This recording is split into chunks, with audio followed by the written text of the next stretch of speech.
Hello guys, अस्सलाम वालेकुम। PST और जीएसटी की सीरीज़ में लेक्चर नंबर हमारे पास है 51 और इसमें आज हम 9 नंबर प्रॉब्लम सीखने वाले हैं। इसके अलावा 8, 7, 6 या फिर 10 दूसरे प्रॉब्लम भी आपको लिंक डिस्क्रिप्शन में मिल जाएंगे। और ये पीएसटी और जीएसटी की सीरीज़ है जो कि मैंने 4 क्लास से स्टार्ट की है और ये जो है यहाँ पर ये 8 क्लास की मैथ है। इसमें आज हम 9 नंबर प्रॉब्लम सीखेंगे जिसमें है कि इन अ fort 600 persons have food provision for 27 days and after 10 days 80 more persons join them. For how many days will the same food provision be sufficient? एक कोई फोर्ट है जिसमें 600 पर्सनस के लिए फूड जो है वो 27 डेज़ के लिए है। 10 डेज़ के बाद में 80 मोर पर्सन आ जाते हैं। अब वही फूड कितने डेज़ के लिए उनके लिए काफ़ी होगा, ये हमने यहाँ पर मालूम करना है। तो इसकी डेटा मैं यहाँ पर ड्रा कर लेता हूँ। सबसे पहले डेटा में क्या है कि 600 पर्सन के लिए फूड जो है वो 27 डेज़ के लिए। सबसे पहले जो यहाँ पर डेटा है वो ड्रा कर लेता हूँ, उसके बाद में मैं आपको समझाता हूँ। तो 600 हम यहाँ पर लिख लेते हैं और 27 लिख लेते हैं, ठीक है ना। उसके साथ में अब 10 डेज़ के बाद में 80 मोर पर्सन आ जाते हैं। जैसे कि 600 हमारे पास थे, 80 अगर मोर पर्सन आ जाएंगे तो हमारे पास क्या हो जाएगा कि 680 पर्सन अब हमारे पास मौजूद हैं। लेकिन उसके अलावा ये 600 जो हैं इसके लिए जो हमारे पास फूड मौजूद था वो अब क्या होगा कि 10 डेज़ गुज़र चुके हैं। 10 डेज़ गुज़र जाने के बाद में ये इतने परसेंट ज़्यादा आ गए, ठीक है ना।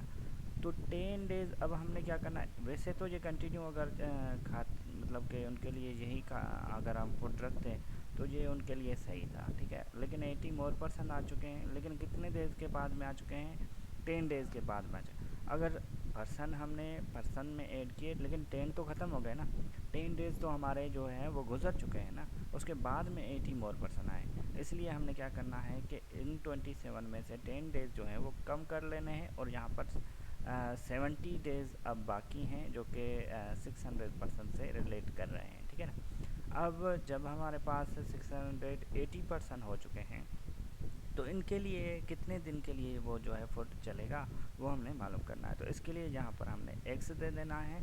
x देने के बाद अब जैसे कि हम एरो देते हैं, पिछले लेक्चर आप देख लीजिएगा, उनमें से आपको ज़्यादा पता चलेगा कि एरो हम बिना सोचे समझे x की क्वांटिटी से ऊपर दे देते हैं। उसके बाद में अब देखते हैं कि इसका इस क्वांटिटी से क्या रिलेशन है। जैसे कि यहाँ पर एरो मैंने बिना सोचे समझे इसकी डायरेक्शन ऊपर की तरफ रख दी है। अब देखना है कि इस क्वांटिटी का इस क्वांटिटी से, मतलब x की क्वांटिटी का इस क्वांटिटी से क्या रिलेशन है। जैसे कि अगर जो पर्सन है वो ज़्यादा होंगे तो जो हमारे पास फूड होगा वो कम डेज़ चलेगा, ठीक है ना। अगर पर्सन कम होंगे तो वो ज़्यादा डेज़ के लिए चलेगा। ये हम डेली लाइफ या रियल लाइफ से रिलेटेड भी सोच सकते हैं, ठीक है ना। उसके साथ में अब क्या है कि अगर हमारे पास देखो, अगर आप अपनी घर की मिसाल लो, अगर आपके घर में जो फैमिली मेम्बर हैं वो ज़्यादा हैं तो आपके पास जो भी फूड वगैरह होगा वो कम डेज़ चलेगा।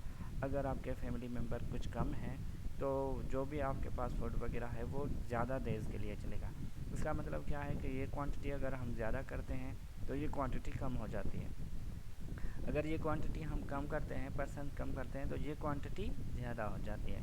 इसका मतलब है कि इनकी डायरेक्शन क्या होगी, एरो की सेम डायरेक्शन नहीं होगी, क्योंकि एक क्वांटिटी हमारी बढ़ रही है तो दूसरी क्वांटिटी हमारी कम हो रही है। अब हमने एरो दे दिए, एरो देने के बाद यहाँ भी ये सोचना था क्योंकि ये 10 डेज़ ख़त्म हो चुके हैं, गुजर चुके। अब 617 डेज़ से रिलेटेड है, ठीक है ना। ये सब कुछ सोचने के बाद अब हमारा प्रॉब्लम जो है वो इजी हो जाता है। अब हमने क्या करना है, जहाँ से एक्स ये एरो हमारा स्टार्ट हुआ है ये क्वांटिटी हमने रखनी है ऊपर, और उसके साथ में ये जहाँ पर एरो हमारा ख़त्म हुआ है वो क्वांटिटी हमने रखनी है नीचे। जैसे कि यहाँ पर हमारा 17 आ जाएगा, बराबर की साइन देनी है। उसके साथ में यहाँ पर एरो यहाँ से स्टार्ट हो रहा है तो ये हमने 600 रखने हैं ऊपर, और जहाँ पर एरो ख़त्म हो रहा है, कहाँ पर ख़त्म हो रहा है, यहाँ पर, तो ये हमने क्वांटिटी रखनी है नीचे 680। अब यहाँ पर टेबल लगा लेते हैं, जैसे कि यहाँ पर 0 ख़त्म हो जाएगा और 0 ख़त्म हो जाएगा। उसके बाद में यहाँ पर 2 का टेबल लग सकता है, लेकिन मैं यहाँ पर 4 का टेबल लगा लेता हूँ डायरेक्टली। तो यहाँ पर इस पर 4 का टेबल 15 मरतबा लगेगा और यहाँ पर 4 का टेबल इस पर 17 मरतबा लग रहा है, ठीक है ना। 17 मरतबा इस पर टेबल लगा लेते हैं। उसके बाद में इसको आगे जब हम सिंप्लीफाई करेंगे तो ये हमारे पास क्या हो जाएगा कि x इज इक्वल x अपान में मैं 17 भी लिख लेता हूँ, इज इक्वल में हमारे पास हो जाएगा 15 अपान में 17। अब जैसे कि आपको पता है कि 17 यहाँ पर क्या है, डिवाइड में है, और इस साइड में आ जाएगा तो ये इसके साथ में मल्टीप्लाई हो जाएगा, तो x हमारा क्या हो जाएगा। अब यहाँ पर इसको आगे जब हम सिंप्लीफाई करेंगे तो ये हो जाएगा 15 के साथ में मल्टीप्लाई हो जाएगा 17, और इसके अपान में तो वैसे भी 17 है, तो यहाँ पर टेबल दोबारा लगा लेते हैं, तो 17 से 17 ख़त्म। अब x की हमारे पास जो वैल्यू आ चुकी है, x हमारा इक्वल हो चुका है 15 के। वैसे देखो अगर ये 600 होते तो ये 17 डेज़ इनका फूड चलता, लेकिन 80 मोर पर्सन आ चुके हैं तो इससे 2 दिन कम हो जाएगा, क्योंकि ये अब जो है अगर आदमी ज़्यादा नहीं आते तो ये 17 डेज़ ही चलना था, ठीक है ना।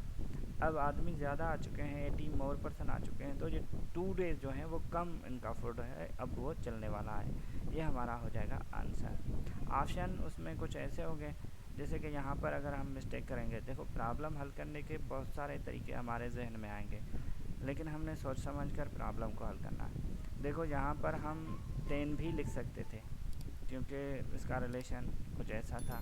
तो अब जो 10 से ऑप्शन बनने वाला था वो उसमें उन्होंने क्या किया होगा कि यहाँ पर ए ऑप्शन है, अब जो 10 से आंसर आएगा ना, लेट्स सपोज वो हमारे पास 20 आ गया, तो वो भी उन्होंने दिया हुआ होगा यहाँ वहाँ पर, ठीक है ना। और बी ऑप्शन है वो नियर ऑप्शन देंगे, जैसे हमारी कोई मिस्टेक हो जाए तो वो ऑप्शन भी वहाँ पर होगा। लेकिन हमें सोच समझ कर प्रॉब्लम को अच्छे तरीके से, जैसे कि मैं आपको मैथ क्लियर करवा रहा हूँ, अगर आप मेरे वीडियोस देख लेते हैं या फिर किसी दूसरे यूट्यूबर के वीडियोस, लेकिन दूसरे ने किसी और ने पीएचडी और जीएसटी की ऐसे सीरीज से नहीं बनाए, तो अगर आप वो देख लेते हैं, उनसे मैथ समझ लेते हैं, तो वहाँ पर आप जो आंसर निकालोगे वो एग्जैक्ट निकालोगे, और वही आपका आंसर होगा, वही आपका ऑप्शन होगा। आज के लिए इतना ही गाइस, थैंक यू। अगर मेरा वीडियो आपको अच्छा लगा तो मेरा चैनल सब्सक्राइब कीजिए और दोस्तों के साथ में शेयर कीजिए, और बेल आइकन जो है वो ऑन कर दीजिए, जैसे कि आगे के अगर वीडियोस मैं अपलोड करूं तो वो आपको उसकी नोटिफिकेशन आपको मिल जाए। Thank you guys.